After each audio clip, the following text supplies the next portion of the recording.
Prostate cancer എന്ന് പറയുമ്പോൾ ആണുങ്ങളിൽ ഉണ്ടാകുന്ന ഏറ്റവും കോമണസ് ക്യാൻസറാണ്. ഈ പ്രോസ്റ്റേറ്റ് ആണുങ്ങളുണ്ടാകുന്ന ഒരു ഗ്രന്ഥിയാണ്, ആണുങ്ങൾ മാത്രം ഉണ്ടാകുന്ന ഗ്രന്ഥിയാണ്. ഒരു 50 വയസ്സ് കഴിഞ്ഞാൽ അതിൽ വളർച്ച വരും. ഈ വളർച്ച 2 രീതിയിലുണ്ടാവാം. ഒന്ന് സാധാരണ വളർച്ച, അതിൻ്റെ കാരണം ഉണ്ടാകുന്ന കുറച്ച് സിംറ്റംസ് ഒക്കെ ഉണ്ട്, അതിനെപ്പറ്റി നമുക്ക് ഡിസ്കസ് ചെയ്യാം. പിന്നെ ഉണ്ടാകുന്നത് ക്യാൻസറാണ്.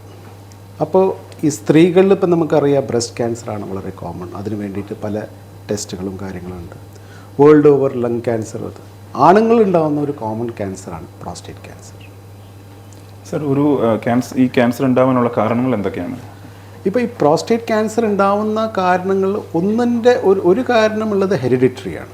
അത് ഉണ്ട്, അതൊരു സ്ട്രോങ് ആയിട്ടൊരു ജനറ്റിക് ബേസിസ് ഉണ്ട് ഇതിന്.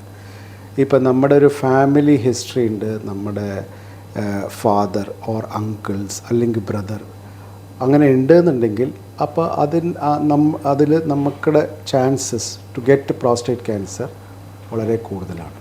അപ് ടു ചില കേസസിൽ ഇപ്പോൾ അടുത്ത ബന്ധുവാണെന്നുണ്ടെങ്കിൽ ഈവൻ 10 ടൈംസ് എന്നൊക്കെ പറയും ചില കേസസിൽ. അതാണ് ഒരു കാരണം, അവർ ഹെറിഡിറ്ററി ഓർ ജനറ്റിക്. രണ്ടാമത്തതാണ് നമ്മുടെ ഈ എൻവയറമെൻ്റൽ ആയിട്ടുള്ളത്. എൻവയറമെൻ്റൽ എന്ന് പറയുമ്പോൾ സ്മോക്കിംഗ് ഒരു കാരണം പറയുന്നുണ്ട്, അതേമാതിരി എൻവയറമെൻ്റൽ കാർസിനോജൻസ്. അപ്പോൾ അതിന് പ്രത്യേകിച്ച് ഇപ്പോൾ ലങ് ക്യാൻസറിന് ഡെഫിനറ്റ്ലി സ്മോക്കിംഗ് ഒരു കോസാണ്, ഒരു ബ്ലാഡർ ക്യാൻസറിന് സ്മോക്കിംഗ് ഒരു കോസാണ്. പിന്നെ എല്ലാ ക്യാൻസറിനും സ്മോക്കിംഗ് ഒരു കാരണം തന്നെയാണ്. അപ്പോൾ അതേമാതിരി പ്രോസ്റ്റേറ്റിന് പിന്നെയുള്ള ഈ നമ്മുടെ ആഹാരത്തിൻ്റെ ഇതും അതൊക്കെയാണ് ഉള്ളത്. ബട്ട് മെയിൻ ആയിട്ടുള്ളത് ഹെറിഡിറ്ററി ഡെഫിനറ്റ്ലി ഒരു ഉണ്ട്. പിന്നെ ഇത് ഏജ് റിലേറ്റഡ്, ഏജ് കൂടുന്തോറും ഇതിൻ്റെ സാധ്യത കൂടുതലാണ്. ഇപ്പോൾ നമ്മൾ പറയുകയാണെന്നുണ്ടെങ്കിൽ ഞങ്ങളുടെ പഠനത്തിൽ പറയുന്നത് ഒരു 80 വയസ്സ് കഴിയുമ്പോൾ ഒരു 60 to 70% ആൾക്കാർക്കും അതിൽ കുറച്ച് ചേഞ്ചസ് വരും, ക്യാൻസറസ് സെൽസ് ഉണ്ടാവാം. സർ, ഇപ്പോൾ സ്മോക്കിങ്ങിൻ്റെ കാര്യം പറഞ്ഞല്ലോ, അപ്പോൾ അതുപോലെ ആൽക്കഹോൾ കൺസംഷൻ ഇതിനെന്തെങ്കിലും? അങ്ങനെയില്ല. പ്രോസ്റ്റേറ്റ് ക്യാൻസറിന് അങ്ങനെ ഒരു ആൽക്കഹോൾ കൺസംഷനോ അങ്ങനെ കാര്യങ്ങളായിട്ട് ഒന്നും ഇല്ല. പിന്നെ നമുക്ക് ഈ പ്രോസ്റ്റേറ്റ് ക്യാൻസർ കണ്ടുപിടിക്കാനായിട്ടുള്ള ടെസ്റ്റുകൾ എന്തൊക്കെയാണ്?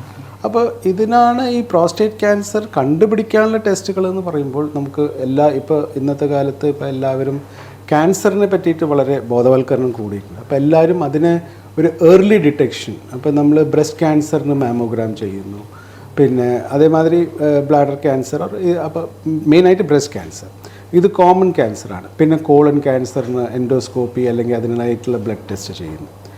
പ്രോസ്റ്റേറ്റ് ക്യാൻസറിന് ഉള്ളതാണ് ഒരു സ്ക്രീനിങ് ടെസ്റ്റായിട്ടാണ് PSA എന്ന് പറയുന്നത്. ഈ PSA എന്ന് പറയുമ്പോൾ ഈ പ്രോസ്റ്റേറ്റ് സ്പെസിഫിക് ആൻറ്റിജൻ എന്ന് പറഞ്ഞ സാധനമാണ്. ഈ PSA പല കാരണത്തോണ്ടും കൂടാം. ഇതിൻ്റെ ഒരു നോർമൽ റേഞ്ച് ഉണ്ട്. അപ്പോൾ യൂഷ്വലി ഒരു 4ൽ താഴെ നോർമൽ എന്ന് പറയുന്നു. പക്ഷേ എന്നാലും ഈ 4ൽ താഴെയാണെന്നുണ്ടെങ്കിലും അതിൽ പ്രോസ്റ്റേറ്റ് ക്യാൻസർ ഇല്ല എന്നുള്ളത് ഉറപ്പ് വരുത്താൻ പറ്റില്ല. ഒരു 10% ഈവൻ അപ് ടു 20% ആൾക്കാർക്കും ചിലപ്പോൾ ഉണ്ടാവാം. പക്ഷെ നമ്മളതിന് 4 എന്നുള്ളതാണ് നമ്മുടെ ഇപ്പോഴത്തെ ഇന്ത്യയിലൊക്കെ നമ്മളതിന് യൂസ് ചെയ്യുന്നത്, ഒരു 4ൻ്റെ ഒരു കട്ട് ഓഫ് വെച്ചിട്ടാണ്. അപ്പോൾ ഈ PSA കൂടുന്നത് പല കാരണത്തോണ്ടും ഉണ്ടാവാം. ഒന്ന് പ്രോസ്റ്റേറ്റ് ക്യാൻസർ ആവാം, രണ്ടാമത്തത് നമ്മളിപ്പോൾ ഒരു ഇൻഫെക്ഷൻ വന്നാലും PSA കൂടാം. പ്രോസ്റ്റേറ്റിൻ്റെ സൈസ്, നല്ല പ്രോസ്റ്റേറ്റ് വലിപ്പം കൂടിയൊരു പ്രോസ്റ്റേറ്റ് ആണെന്നുണ്ടെങ്കിലും PSA ശകലം കൂടാം. പക്ഷേ ഈ പ്രോസ്റ്റേറ്റ് ക്യാൻസറിലാണ് കൂടുതലും അതിൻ്റെ ഒരു ഈ എലിവേഷൻ, അതിൻ്റെ റേഞ്ച് കൂടുതൽ ഭയങ്കരമായിട്ട് കാണാം. പ്രോസ്റ്റേറ്റ് ക്യാൻസർ സ്പ്രെഡ് ആണെന്നുണ്ടെങ്കിൽ അത് 1000s ഉണ്ടാവും അതിൻ്റെ വാല്യൂ. അപ്പോൾ പല കാരണത്തോണ്ടും PSA കൂടാം. അതിൽ ഒന്ന് പ്രോസ്റ്റേറ്റ് ക്യാൻസർ, രണ്ടാമത്തെ പ്രോസ്റ്റേറ്റിൻ്റെ സാധാ വളർച്ച, നല്ല വലിയ ഗ്രന്ഥിയാണ്. പ്രോസ്റ്റേറ്റിൻ്റെ നോർമൽ സൈസ് ഒരു 20 grams ഒക്കെ താഴെ ഉണ്ടാവുക. ചിലവർക്ക് അത് 60 grams, 100 grams, 150, 200 വരെ 250 വരെ ഗ്രാംസ് ഒക്കെ ഉണ്ട്. അപ്പോൾ അതനുസരിച്ചിട്ട് അതിൻ്റെ PSAയും ശകലം കൂടാം. പിന്നെ ഉണ്ടാകുന്ന ഇൻഫെക്ഷൻ വരുമ്പോൾ, അല്ലെങ്കിൽ നമ്മളൊരു ഇൻസ്ട്രുമെൻറ്റേഷൻ, മൂത്രനാളിക്ക് ഒരു ട്യൂബ് കടത്തുകയാണെന്നുണ്ടെങ്കിലൊക്കെ ഒരു ട്രാൻസിയൻറ്റ് റൈസ് കാണാം. അപ്പോൾ ഈ PSA വാല്യൂ അനുസരിച്ചിട്ടിരിക്കും ഫർദർ ടെസ്റ്റുകൾ. ഇപ്പോൾ സപ്പോസ് PSA ഒരു കൂടുതലാണ്, ഒരു ഏജ് റേഞ്ച് ഉണ്ട് എന്നുണ്ടെങ്കിൽ നമ്മൾ അതിനുവേണ്ടി ഫർദർ ടെസ്റ്റുകൾ ചെയ്യുക എന്നുള്ളതാണ്. അതിൽ പിന്നെ ഉള്ളത് MRI ആണ് വരുന്നത്. ആ MRIയിൽ എന്തെങ്കിലും ഒരു വ്യത്യാസങ്ങൾ കാണുകയാണെന്നുണ്ടെങ്കിൽ പിന്നെ അതിന് ബയോപ്സിയാണ് വേണ്ടത്.